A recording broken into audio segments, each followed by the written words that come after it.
Burada bütün sattığımız her şey reçetelidir. Bu reçeteyi yapmak için ben ömrümü verdim. 50 yıldan beri ben ateşin karşısındayım. Bu lezzeti yakalayabilmek kolay bir şey değildir.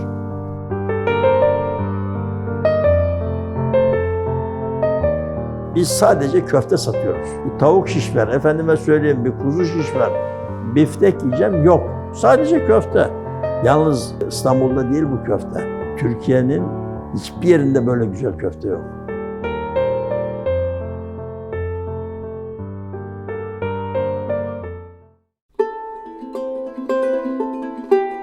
Hasan Sara, 77 yaşındayım. 11 yaşında Vefa'ya geldim ve vefalı oldum.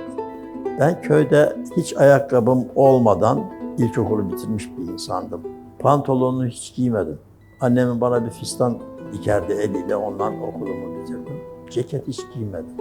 11 yaşına kadar hep bu şekilde geçti. Güzel bir kıyafetle bu adamı tertemiz bir görsün. Ondan sonra İstanbul'a gideriz. Eve geldik. Babam beni kucağına aldı. Ben babamın beni kucağına alıp da sevdiğini hiç hatırlamıyorum. Demek ki benim güzel görmüş beni ya da ben gideceğim diye beni kucağına aldı. Neyse sevdi beni. Yattık. Annemle yatıyorum ben tabii. Öyle herkesin ayrı bir yatağı yok. Annem bana sarıldı, yanakları ıslaktı. Trene bindik, İstanbul'a geldik. 11 yaşında abimle beraber Haydarpaşa'ya geldik. Ben denizi gördüm. Allah Allah, bu kadar su nereden gelmiş buraya? O merdivenlerden hani filmlerde görüyorsunuz ya, Haydarpaşa'dan merdivenlerden iniyor, tahta bavulla filan. Biz öyle geldik. Abimle beraber Zeytinburnu'na geldik. Abim oradan Almanya'ya gitti. Ben oradan tekrar Eskişehir'e dönmek zorunda kaldım. Abim beni Almanya'dan destekliyordu parasal. Beni Atatürk Lisesi'nde okutuyordu. Sonra abim geldi Almanya'da. İstanbul'da bir lokanta açmış. Ben de bu arada okulu bitirmeye çalışıyorum. Ondan sonra lokanta açmış Bahçelievler'de. Biz de bu arada askere gittik, geldik. Ben devlet demiryollarının imtihanına girdim. Kazandım. Tayin bekliyorum. İstanbul'a geldim abimin yanına. Lokantacı oldum ondan sonra. 3 kardeştik orada. Olmuyor. 3 kardeş bir arada olmuyor. Ortak güzel bir şey. Biz biraz çalıştık onlarla beraber. Hiç birbirimize kötü bir şey söylemedik. Lan diye hitap etmedik hiç birbirimize. Yani o kadar iyi geçiniyorduk. Olmadı işte. Kendi bir şey yapmam lazım benim. O dürtü var. Ben sonra kendi işimi Laleli'de. Laleli, Vidinli Tevfik Paşa Caddesi 19 numara. Taşanın tam karşısında, Taşan vardır orada. Küçük 15 metrekarelik bir dükkan yaptım. Köfte, çorba, kuru fasulye yapıyoruz. Masa yok. Duvarlara tahta çaktık. Tabure var. Herkes o tahtanın üstünde yiyor köftesini, çorbasını. Herkes duvara karşı. Köfteciliğe öyle başladık. Bir oğlum oldu, adı Kerem. Bir de Mert'e bir lokanta açtım, adını da Kerem Lokantası koydum. 2 dükkanı da yönetmeye başladım. Abim lokantacıydı, köfteci olarak ilk başlangıcı ben yaptım. Zaman geçtikçe bu işi biraz daha geliştirdim, araştırdım. O tabii böyle onun kitabını okuyarak değil de yanılma, deneme yanılmayla aromayı buldum. Buldum ve reçeteyi yaptım. Bu reçeteyi yapmak için ben ömrümü verdim. 50 yıldan beri ben ateşin karşısındayım. Bu lezzeti yakalayabilmek kolay bir şey değildir. Benim vefalı olduğumu herkes biliyor. Yani beni tanıyanlar biliyor.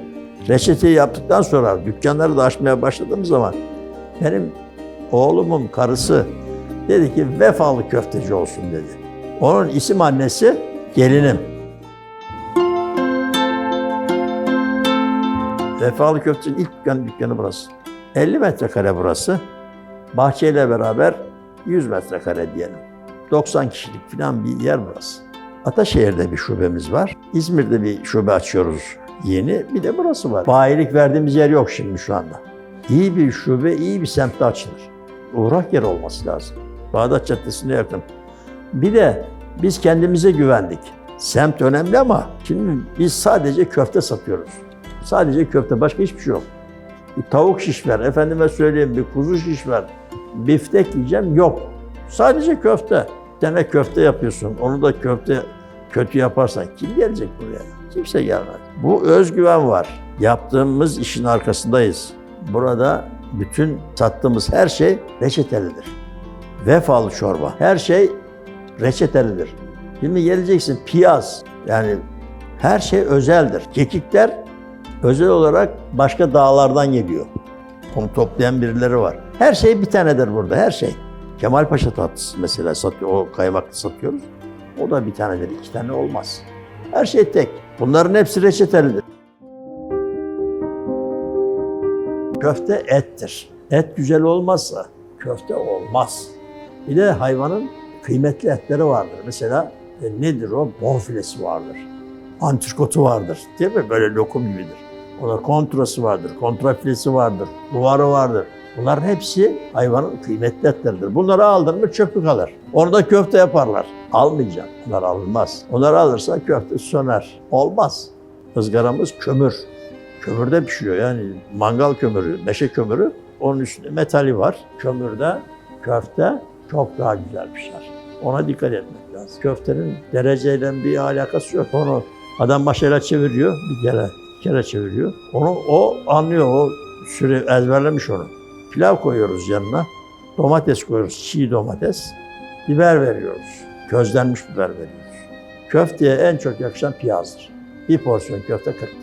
İçeride bir oğlum var tezgahta, köfte pişiriyor. Kızımla beraberiz. Bunu da fazla görmüyoruz, bu da ofiste çalışıyor. Ben buradayım işte, benim de yardım ediyorum içeriye, tezgaha yardım ediyorum.